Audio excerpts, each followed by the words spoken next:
Good morning. Welcome to Just for Today, a time of eclectic reading, sharing of perspectives, meditation, and prayer. I'm Reverend Ray Ellis, Senior Minister and Spiritual Leader of the newly joined Centers for Spiritual Living of Greater Baltimore and Columbia. Today is July 5th, and I'm continuing to read from this thing called You by Ernest Holmes, mostly because all of my books are still upstairs, and this one's handy. And it has a ton of really delicious, wonderful information. So this morning, what caught my attention is the first paragraph in chapter 11, page 92. You use the same power to drive your automobile forward or in reverse, to move it backward. The energy is not good when it moves you forward, nor evil when it moves you backward. You must eliminate the idea of good and evil as entities opposing each other and realize that there is but one life principle.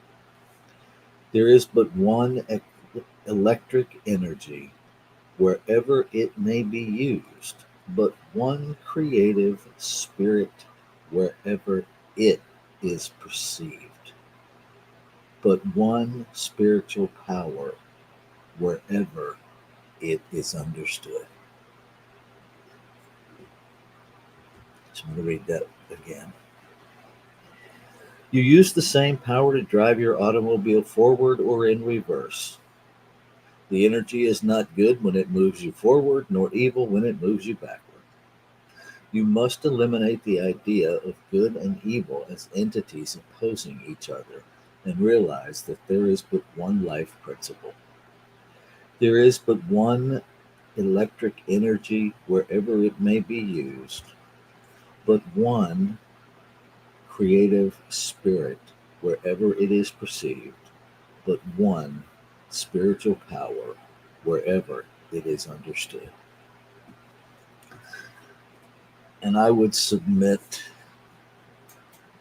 that there is one spiritual power wherever it is misunderstood as well.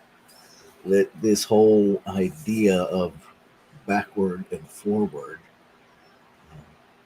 in the spiritual realm may be a misunderstanding of spiritual principle. Uh, and I think it's challenging to separate. Maybe separate isn't the best word. Um, to differentiate. Let's go there. I think it's challenging to differentiate between what happens in the physical and what happens in the spiritual. Um, because so much of what happens in this human realm certainly feels evil, certainly looks evil. There's behavior that where people in this physical realm are hurt. And so then the challenge becomes differentiating human behavior from spiritual energy, from spiritual truth. Because when we understand our spiritual nature,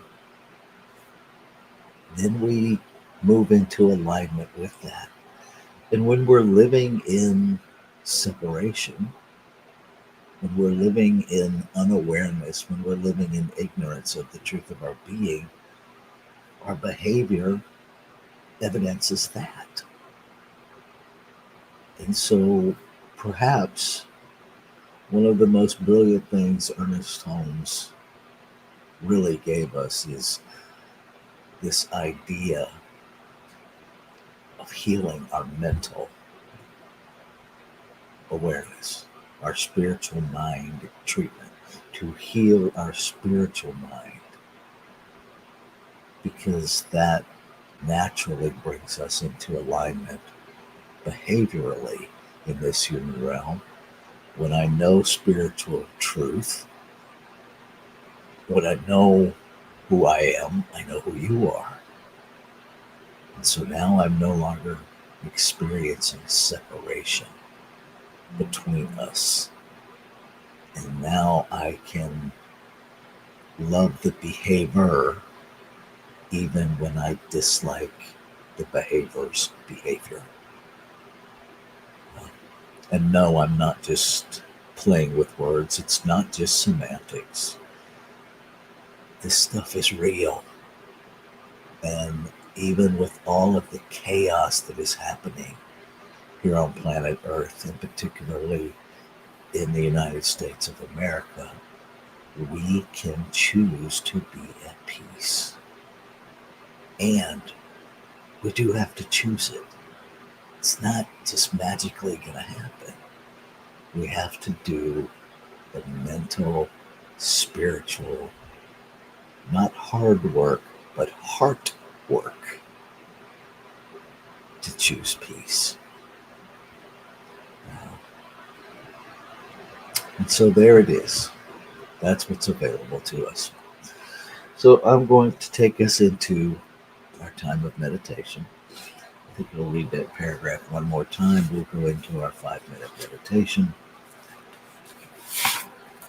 And I will close us out with a spiritual mind treatment. You use the same power to drive your automobile forward or in reverse to move it backward. The energy is not good when it moves you forward, nor evil when it moves you backward. You must eliminate the idea of good and evil as entities opposing each other and realize that there is but one life principle. There is but one electric energy wherever it may be used. There is but one creative spirit wherever it is perceived, but one spiritual power wherever it is understood.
One power, everywhere present, that is the source, the substance, that is life itself, that is creation itself, that is all that there is, known by whatever name it is known by.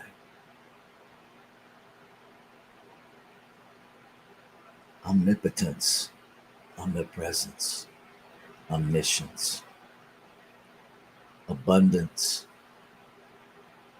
reality, joy, peace, beauty.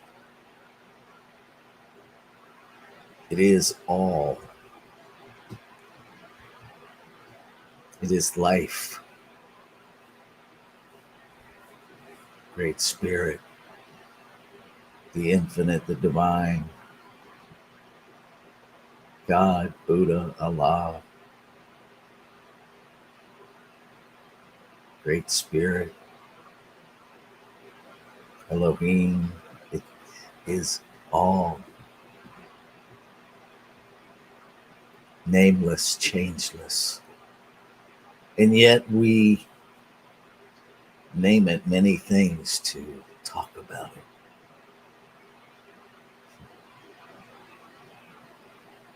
I am that informed. One substance expressing itself in multiplicity and never separating from itself, always giving of itself to itself. I am that informed, fully infused with all that it is. This creative process is my nature.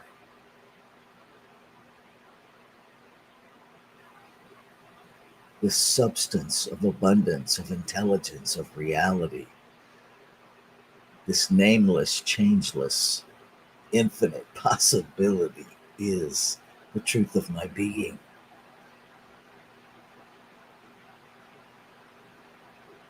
There is no separation within me that is good or bad.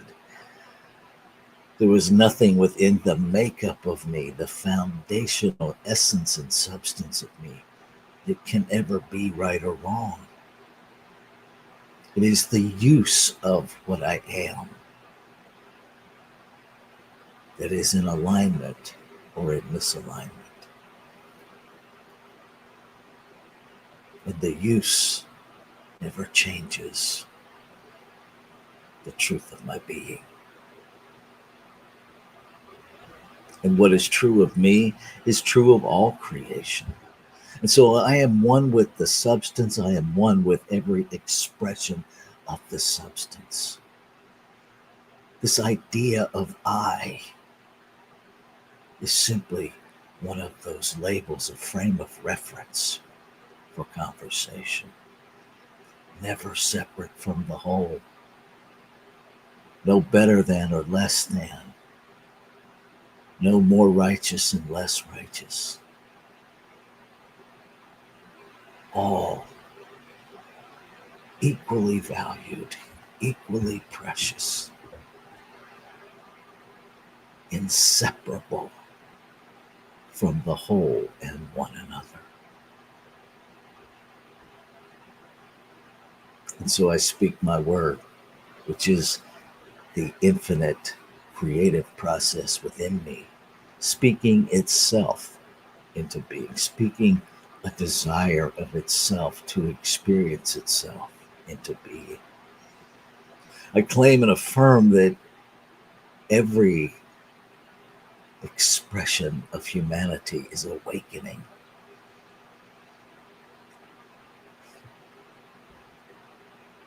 Is awakening to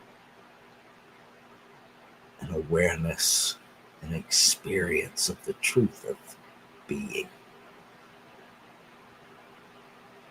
The truth of our individualized being. So that as we look in the mirror, we see God. As we look into the inner workings of our physical self, we see God. And as we awaken to the spiritual reality of our being, we awaken to that reality of one, that reality of wholeness, and we awaken to the unity that we are. No longer assigning good and bad, right or wrong to beings, practicing discernment that recognizes the behavior is not the behavior. Owning responsibility, taking ownership for any thought that is operating in misalignment with the truth of being, owning that wholeness that says, this is mine to heal. No longer content to separate that this is yours to heal. That there is an awakening and a living in 100% ownership for the well-being of the whole body. A greater living into that colloquial phrase, if I spot it, I got it. And to be about the business of healing it at the level of thought, at the level of understanding, at that spiritual level of wholeness, awakening to the harmonious operation of one. It is love beyond condition, peace in the midst of the storm, calm at the center of chaos, love when all of the behavior seems hateful.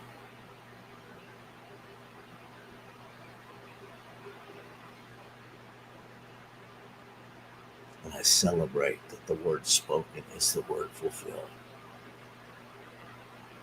That in this creative process, the activity of law simply receives the desire that makes it so. And so I know it's already done. And so the human eye can let go. I let go of all of my predictions of outcomes. I let go of my need to control an outcome. I let go of any thought that would impede my experience of the word spoken fulfilled. I let go. And I step into the faith that it is done. Ashe. Shalom. Aho. Amen. Amen. And so it is.